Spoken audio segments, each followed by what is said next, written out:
Lisbon, the capital of Portugal, is one of Europe's most beautiful and cosmopolitan cities. Set over a series of hills near the mouth of the river Tagus, it's a place inextricably linked with the sea. Intrepid navigators embarked from here in the 15th and 16th centuries to sail unknown waters and chart new lands, and the legacy of this golden age of discovery underpins much of the city's culture and heritage. Lisbon is a colorful and vibrant destination. Renowned for its warm and sunny disposition, the city is blessed with a wealth of historic monuments, world-class museums, and a host of other fabulous visitor attractions.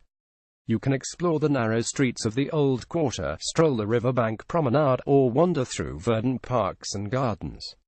In fact, enjoy Lisbon like the locals do, at an easy and unhurried pace, and you'll quickly fall for its welcoming character and beguiling charm. The most recognized of Lisbon's major attractions, St. Jorge Castle, commands a glorious position near Alfama on the crown of a hill overlooking the Portuguese capital. This is one of Lisbon's most popular tourist destinations. Its impressive battlements, engaging museum, and fascinating archaeological site combine to make the castle a rewarding experience for the whole family, and kids especially will love clambering over the sturdy walls and towers that encircle the grounds. There's been a stronghold on this site since the Iron Age, but it was a castle that the Moors defended against invading Christian forces before finally being overrun in 1147 by Afonso Henriques. The victorious king built the Alcova Palace, home to subsequent monarchs, until a new royal residence was constructed near the river. The palace foundations form part of the excavations seen today. For the most part, visitors are happy enough to admire the fabulous views from the observation terrace that affords an uninterrupted panorama of the city, the river Tagus, and the distant Atlantic Ocean. For a different perspective, there's a camera obscura periscope housed in one of the towers that provides viewers with an unusual 360 degrees projected view of the city below.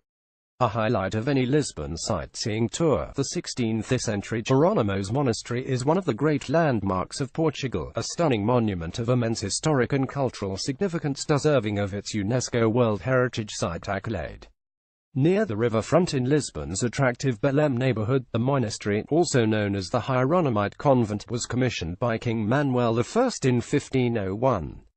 Built to honor Vasco da Gama's epic 1498 voyage to India, Jerónimos is as much a symbol of the wealth of the Age of Discovery as it is a house of worship. Construction was mostly funded by trade in the spices brought back by da Gama.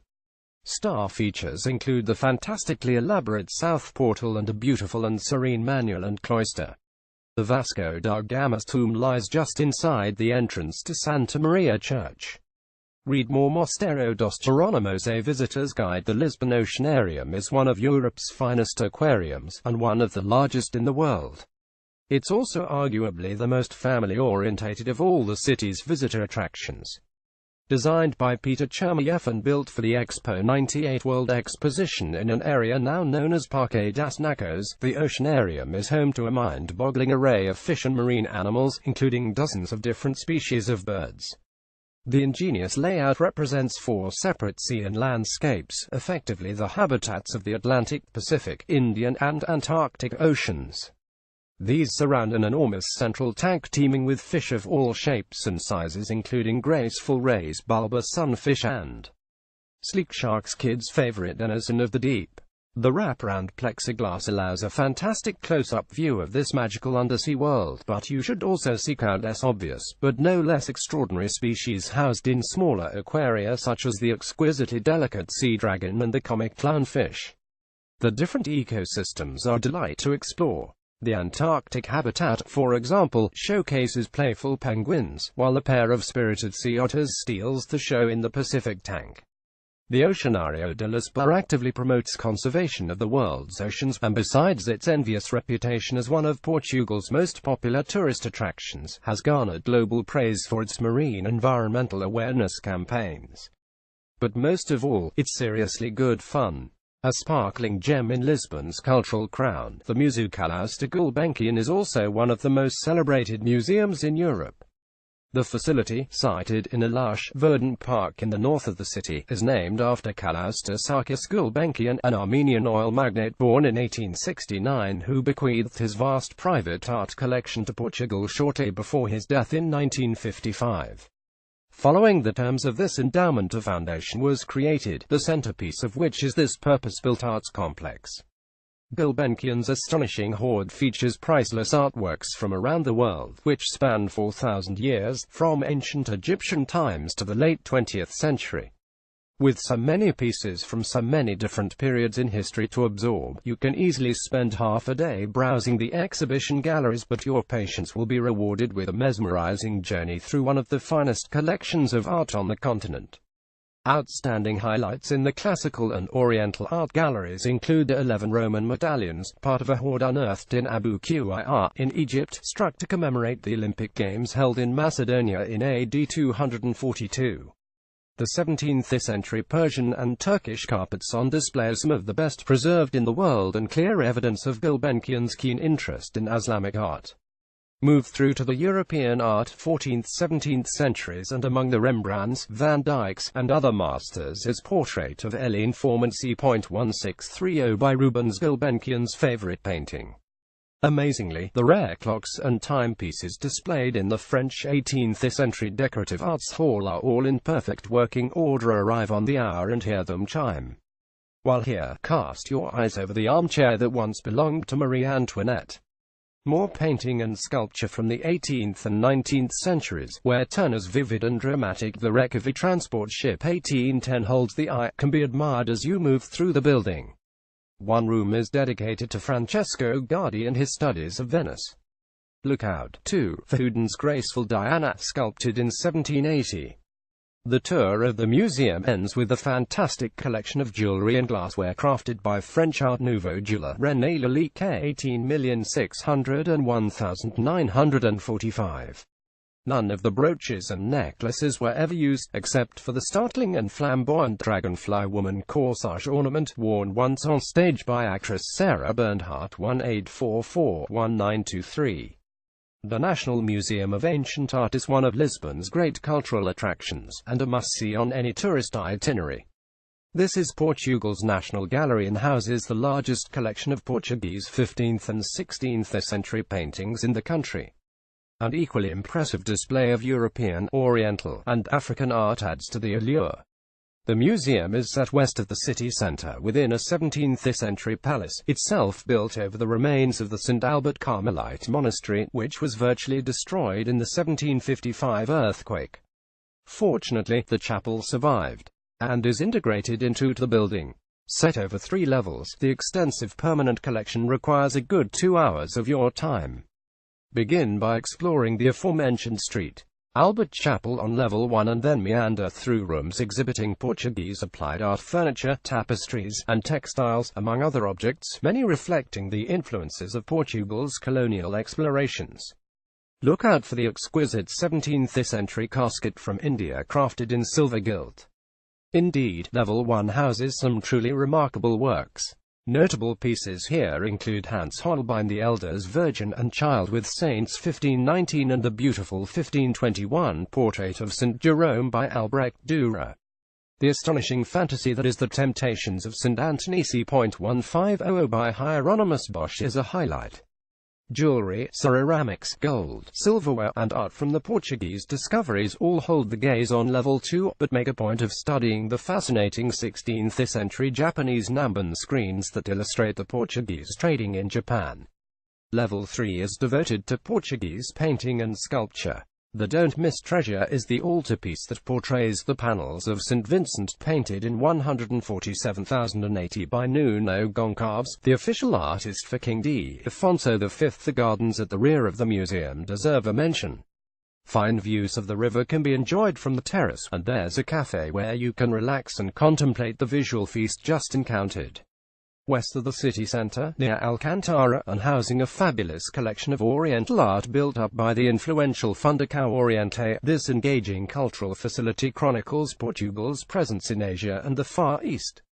The permanent exhibition is set over 2 levels and grouped around several core areas of Oriental art, particularly Chinese. Displayed under subdued lighting, but with individual pieces showcased under pinpoint spotlight, the collection takes you on an incredible journey that traces the cultural and trade links forged between Portugal and India, Japan, Myanmar, Macau, and Timor. An enormous 17th-century teak door from India embellished with iron and bronze greets you on the first floor, and opens the way into a hall that dazzles with artifacts such as the delicate Namban screen depicting Portuguese mariners disembarking from the Kurofune to be met by bemused Japanese locals. Macau, a former Portuguese colony, is well represented by eye-catching pieces like the suspended boat-shaped cradle C.1877 made from carved, lacquered, and golden oriental wood, cane, and iron. Elsewhere, an impressive display of Chinese Ming and Qing dynasty terracotta figurines is placed near a set of forbidding 17th-century samurai chainmail armor. But make a point of seeking out smaller pieces, items like the quirky collection of Chinese snuff boxes and the silver alloy bracelets from Timor. The second floor houses the extensive Kwok collection, comprising more than 13,000 examples of figures and mythological beings cut from cowhide and parchment and used by puppeteers in shadow theaters from Turkey to Thailand. The Orient Museum will absorb a couple of hours of your attention, but if you time a visit for mid-morning, you can pause for lunch in the fifth-floor restaurant and relive the experience. Arguably the most emblematic of all Lisbon's historical monuments, the Belém Tower squats in the shallows near the mouth of the river Tagus, is a symbol of Portugal's extraordinary age of discovery during the 16th century. Built in 151,521 is a fortress and originally sited in the middle of the river. The watercourse has shifted over the years. The tower represents the high point of decorative Manuelan architecture. Its ornate facade is adorned with fanciful maritime motifs, all twisted rope and armillary spheres carved out of stone. Indeed, so valuable and iconic is this monument that it's protected as a UNESCO World Heritage Site. Set over various levels, the most interesting interior feature is the second-floor King's Chamber, where the room opens onto a Renaissance loggia. The royal coat of arms of Manuel I is placed above the elegant arcades. Climb the impossibly steep spiral staircase to the top-floor tower terrace, and you're rewarded with a fine panorama of the waterfront esplanade and the river. Read more Torre de Belém Visitor's Guide. Located somewhat off the tourist trail east of the city center, the National Tile Museum is worth seeking out for its unique collection of azulejos, decorative tiles, and the fabulously ornate Igreja Madre de Deus. Housed within the church and cloisters of the Convento da Madre de Deus, this is the only museum in Portugal dedicated to this historic art form. The permanent exhibition traces the evolution of tile-making from Moorish days through Spanish influence and the emergence of Portugal's own style. Exhibited chronologically, some of the earliest examples date from the 15th century and are displayed as complete panels of intricate patterns in vivid colors.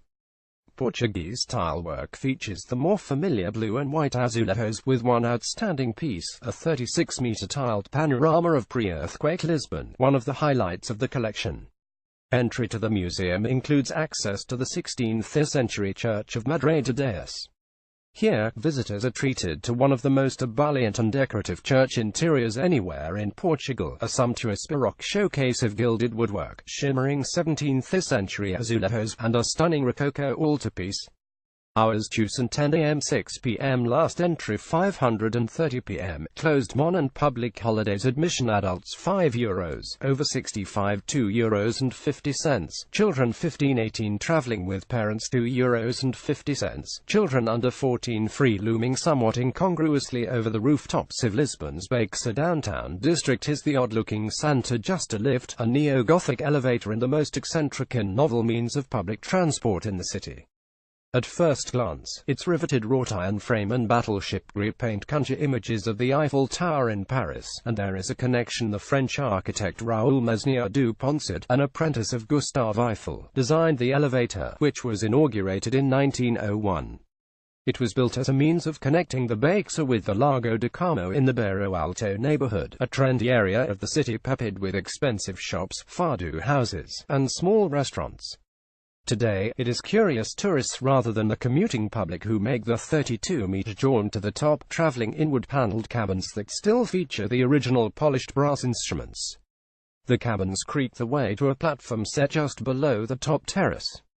From here, passengers can either exit and walk across a bridge into Bairro Alto or opt to climb the spiral staircase that leads to the upper terrace.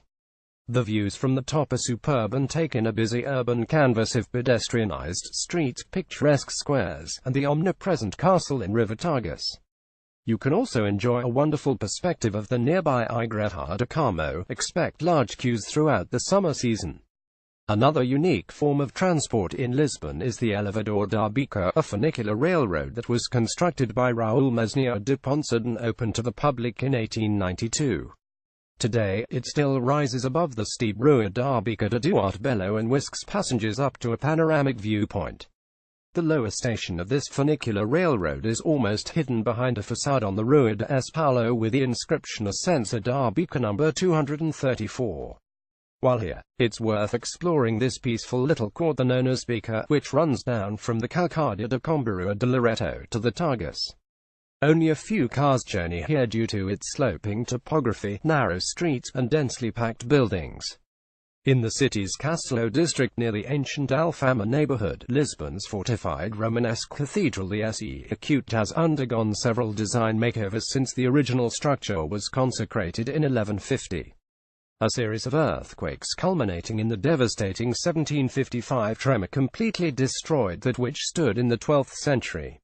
What you see today is a blend of architectural styles, the standout features being the twin castellated bell towers that embellish the downtown skyline, particularly evocative late afternoon when a setting sun burnishes the brickwork with a golden veneer.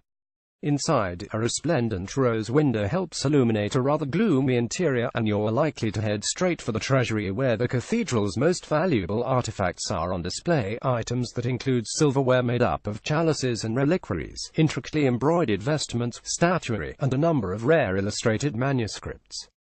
It's also worth lingering in the Gothic cloister, not so much for its series of chapels including one that retains its 13th-century wrought iron gate, but for the fact that on-site excavations have revealed the foundations of Roman and Moorish dwellings. The cathedral was built over the ruins of a mosque, and the archaeological dig is a worthwhile visitor attraction in its own right.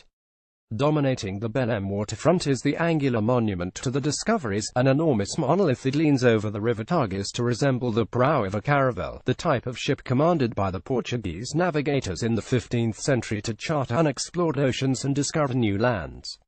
The design is deliberate. This landmark structure was built in 1960 to commemorate the 500th anniversary of the death of Henry the Navigator. It pays suitable tribute to all those actively involved in the development of the Golden Age of Discovery by way of an amazing frieze of statues set along both sides of the monument of the most prominent personalities, figures like Vasco da Gama, Fernão de Magalhães, and Pedro Alves Cabral. Henry himself stands at the fore, caravel in hand. After admiring those immortalized in stone, you can jump in an elevator and be whisked to the top of the monument for a seagull-eyes view of the riverfront and the surrounding vicinity.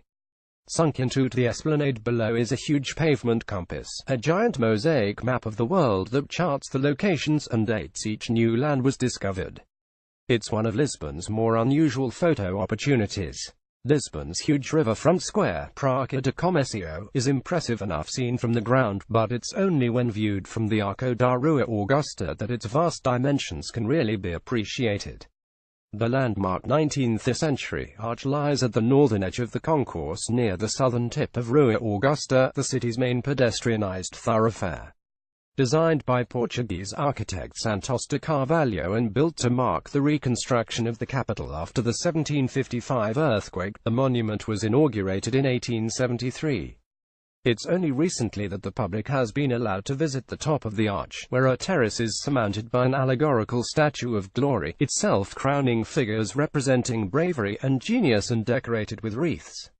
Below this, an entablature supports additional statues of national heroes including Vasco da Gama and the Marques de Pombal. An elevator deposits visitors near the top, after which a steep spiral staircase needs to be navigated in order to reach the terrace. From here, the view south is majestic and stretches away across the square and over the river. Turn north, and the vista takes in Rua Augusta and Lisbon's entire Baixa downtown district. A mechanical clock on the platform made in 1941 strikes the hour and half-hour. The clock's mechanism, based inside the arch, can be admired in all its intricate detail, as can an illustrated panel outlining the arch's own historic timeline. On Praça de Comércio, this is the first place you should head for if you're new to Lisbon. There's no better introduction to the history of the Portuguese capital than this marvelous interactive cultural center. The family-friendly facility consists of 6 zones arranged chronologically and each dedicated to a particular period or chapter in the city's history. Clever use of multimedia applications brings each zone to life with some areas resembling film sets. Narration and dialogue heighten the sense of realism. Models, paintings, and photos all help to build up a picture of bygone Lisbon, but it's the 4D film depicting the 1755 earthquake that really brings history crashing into your experience. The room shakes and trembles as the disaster unfolds, and the whole episode is frighteningly realistic. Equally impressive for the way key moments are brought to life is the hologram of the Marquês de Pombal 16,991,782 surrounded by the city fathers poring over plans for reconstruction shortly after the catastrophe. The skeletal ruins of the Carmo church are among the most evocative of all Lisbon's historical monuments. Built to an almost exclusive Gothic design, this Carmelite treasure was constructed between 1389 and 1423. Resplendent with its adjacent convent, Carmo was once the city's most distinguished church. But on the Sunday morning of November 1, 1755, which happened to be All Saints' Day, a devastating earthquake struck the Portuguese capital.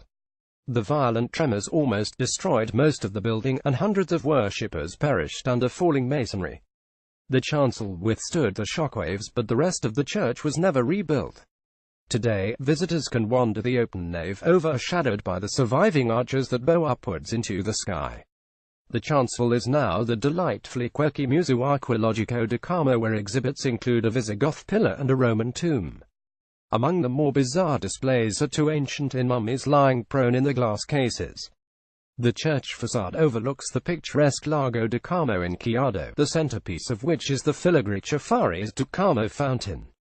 Reached easily on foot, the square can also be accessed from the nearby Elevador de Santa Justa. The church and museum of São Roque and Bairro Alto combine to offer an absorbing cultural experience, each complements the other. Founded in the late 16th century by the Jesuit order, São Roque's bland and unassuming Renaissance facade belies a sumptuous interior, one of the most impressive of all Lisbon's religious sites. Richly embellished with marble, azulejos, and gilded woodwork, the church is celebrated for its series of side chapels, one of which, the Capella de São João Baptista, simply dazzles the onlooker with its ornate decoration. Commissioned by King João V in 1742, Italian architects Luigi Vanvitelli and Nicola Salvi created a veritable jewel box, built in Rome and shipped all the way back to Lisbon. Adorned with amethyst, lapis lazuli, precious marbles, and inlaid with gold, silver, and ivory, the chapel's centerpiece is the intricate mosaic The Baptism of Christ by Mattia Moretti, completed in 1750. Another chapel, the Capella de São Roque, features the oldest and most striking azulejos, signed by Francisco de Matos and dated 1584. Above all this is a majestic ceiling, the only example in Lisbon of a painted ceiling from the Mannerist period. The adjacent museum houses sacred art and the most valuable treasures of the church, including those from the Chapel of St. John.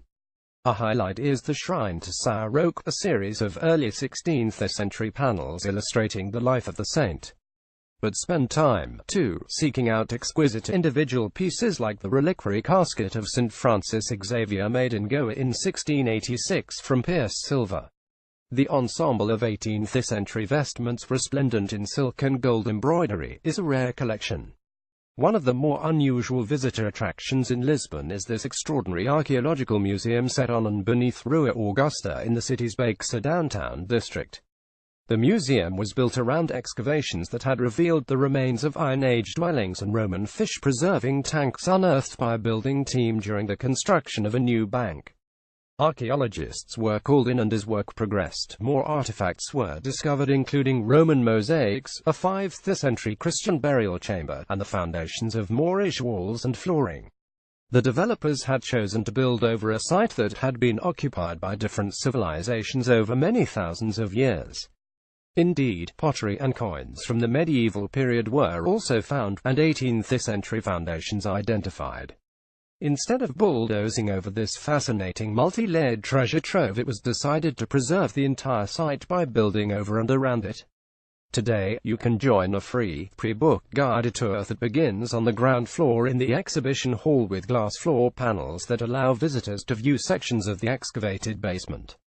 The history lesson continues downstairs, where you are led through a series of eerie, subterranean galleries designed to showcase that which remained hidden for millennia. By coincidence, the name of the bank is Millennium. Lisbon's Museum of Fashion and Design is often referred to as Mude because in Portuguese, mude means change, and this is exactly what the curators of this contemporary arts facility do with the vast assortment of vintage apparel and design classics. The collection, amassed by the Portuguese financier and media mogul Francisco Capello, comprises furniture and industrial pieces from the 1930s to the present day, as well as clothing, footwear, and accessories from the same period. Individual exhibits number in the thousands and are displayed on a rotating basis. At any one time, works by pioneering designers like Heriberto Hia and Charles and Ray Eames stand alongside iconic garments created by Pierre Cardin, Alexander McQueen, and Vivienne Westwood, a clever dilution of ready-to-wear, street fashion, and haute couture. The museum is housed in the former premises of the BNU Bank, and as a bonus, you can nip down to the basement and admire the strong room where an impressive vault and a wall of gleaming safe deposit boxes have been preserved for posterity. Tucked away on the northwestern outskirts of the city is this charming country manor house, the family home of the Marques de Fronteira. Built as a hunting lodge for João de Mascarenhas, the first Marques de Fronteira, in 1640, it was later refurbished as a palace and remains one of the most beautiful and serene private residences in Lisbon. Fortunately, some of the rooms in this noble retreat are open to the public, as are the wonderfully landscaped grounds, and investing in a guided morning tour of the premises offers a rewarding glimpse into 17th-century Portugal. Outside of the Museu Nacional do Azulejo, this is the best place in the city to view 17th-century azulejos. The palace is adorned with outstanding examples of tile work, most notably in the Sala das Batalhas Battles Room. Here, wall panels depict scenes from the War of Restoration, the long and bloody campaign to rid Portugal of Spanish rule. The detail is staggering and truly brings to life the various battles fought that eventually restored the country's independence from its occupying neighbor. This is not a museum, and none of the furniture or interior decoration is labeled. Tours, however, are instructive, educational, and discreet and allow access to additional areas such as the lounge, library, and dining room, where unique Amsterdam tiles embellish the interior. Art historians will no doubt spy some notable pieces. Look out for the Pellegrini portrait. Included in the tour are the formal gardens, a verdant oasis embroidered with subtropical flora. Here you'll find the King's Gallery, a terrace featuring decorative niches that contain busts of Portuguese kings. It's set above a large pond full of carp. Similarly, the extraordinary chapel terrace is decorated with azulejo panels illustrating Greek and Roman noble arts, as well as several statues, all of which date from the 17th century. One of Lisbon's great iconic landmarks, the enormous Águas Livres aqueduct, started supplying the Portuguese capital with fresh water in 1748, piped from a spring located to the north of the city. The section spanning the Alcantara Valley is the most impressive of this remarkable 18th-century water system, and until recently, was off-limits to the public. However, it's now possible to walk the entire length of the aqueduct just by turning up at the entrance, and the experience is quite edifying. Actually, what you see only forms a small part of the main 19-kilometer pipeline. Incredibly, its total length, including its tributaries, is 58 kilometers. Construction is based on the principle of gravity. Water would flow unheeded at a constant rate, and the gently sloping design of the aqueduct meant that it could be delivered to Lisbon quickly and efficiently. The imposing central section is the eye-opener. The 35 arches that cross the valley soar up to 65 meters in height above the city. Graceful and dramatic in equal measure, the aqueduct's design signature is testament to the Italian architect Antonio Cannavaro, and later, Custodio José Vieira and Manuel da Maia, both Portuguese, all commissioned by King João V. The precious liquid commodity would have been collected at Medagua das Amoreiras, a water reservoir located in Lisbon's Amoreiras district, which can also be visited, but separately. Completed in 1745, this solid, bunk-like stone building replete with Gothic flourishes resembles a grotto. Water floods the lower levels of the cistern, but above, a vaulted ceiling sprouts from the pillars that rise above the surface. The gallery is now used as a cultural venue and hosts regular art exhibitions and music concerts. The roof affords fine views across the city. The gleaming chalk-white dome of the Basilica da Estrela Star Basilica draws admiring glances from all across Lisbon, such as its omnipresence on the city's skyline. The church is one of the capital's grandest and is sited on a hill west of the city centre. Commissioned by Maria I, daughter of King Jose I, construction of the basilica began in 1779 and was completed in 1790. The limestone facade, embellished with a medley of statues and allegorical figures, is balanced by twin bell towers and is similar in design to the Mosteiro Palacio Nacional de Mafra, though on a lesser scale. The interior is cool and serene, a real plus on a hot day, and architect Matias Vicente de Oliveira and later Reinaldo Manuel's blueprints are translated into a vast, spacious interior of various shades of marble. Standing near the high altar and gazing upwards, the dome resembles a huge inflated balloon bathed in a soft translucent light. To one side is the tomb of Maria I, but what visitors should definitely seek out is the extraordinary nativity scene crafted in cork and terracotta by Machado de Castro. It's displayed in a room that is sometimes locked. If this is the case, ask the sacristan to see it. Outside, opposite the basilica, is the leafy Jardim da Estrela, Lisbon's prettiest park and a great place to take a picnic. Lisbon's main attractions concentrate close to its compact old centre, with the Rossio at its heart. At one side of this broad plaza is the neo-Moorish Rossio station, with trains to Sintra, and above it, the atmospheric old Alfama rises steeply to a castle. Opposite, the Chiado neighborhood climbs to the Bairro Alto.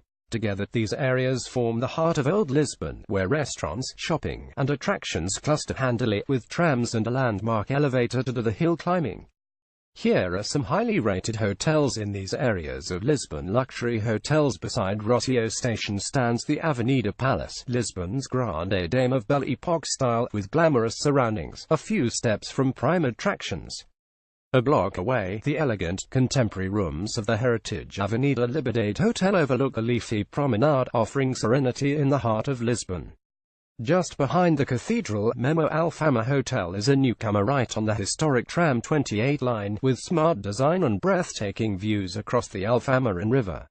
Mid-range hotels, attractive rooms at the boutique My Story Hotel Rossio overlook the plaza's popular cafe. A few steps from Rossio, Hotel Santa Justa is near the iconic Santa Justa elevator to the Bairro Alto. NH Lisboa Liberdade, in the reliable NH Hotels group, is well located along the esplanade of Avenida da Liberdade, between Rossio and Praia Pombal. Budget hotels. Unlike many cities, Lisbon offers a good mix of hotels in its best locations. The 7 Hotel has a prime spot between the Chiado and the Grand Riverside Praia de Comércio. In the same superb location near the Mude Museum, Brown's downtown is also close to the tram 28 line, which climbs to the Alfama. A block off Avenida da Liberdade and Rossio, the modern rooms of Rossio Garden Hotel are great value. Sightseeing. For a relaxing day or two of exploring the city at your own pace, the Lisbon hop-on hop-off bus tour is the best option. This 48-hour pass, with buses that depart every 30 minutes, is one of the most popular ways of seeing the city. An audio guide provides commentary, so you get the background on what you are seeing. For something a little more adventurous, try a Lisbon 7 Hills electric bike tour. This is essentially a bike tour without all the work of having to pedal up hills, and a nice way to spend 2.5 hours exploring Lisbon. Day trips. The Sintra and Cascais small group day trip from Lisbon is a great way to see some of the most spectacular sights Portugal has to offer, for the quaint mountain town of Sintra to outstanding castles, ruins, and natural beauty. This 8th-hour trip includes a stop in Sintra and Cascais, Penha National Palace, and a scenic drive along the Atlantic coast. For something a little different, try the Fatima, Nazaré, and Abados small group day trip from Lisbon and visit the famous pilgrimage site of Fatima, along with a medieval town and a small fishing village with a UNESCO World Heritage listed monastery. At the northern end of the Campo Grande, this wonderful museum celebrates the art of Rafael Bordalo Pinheiro 18,461,905. The museum is located in a lovely old villa dating from 1912. It contains predominantly ceramics, which clearly demonstrate the caricatural bent of the artist. Figures of faces are portrayed in the form of vases, cups, or teapots. Much of the work alludes to Portugal's history, and the pieces exhibit a mix of styles. Pinheiro's Art Nouveau bowls and tiles decorated with reliefs of plants and animals are a highlight, and his figure of Zé Acute Povinho, a caricature of the typically small Portuguese man, has gained great popularity. Various models of the Zé Acute Povinho are on display in the museum. Hotels.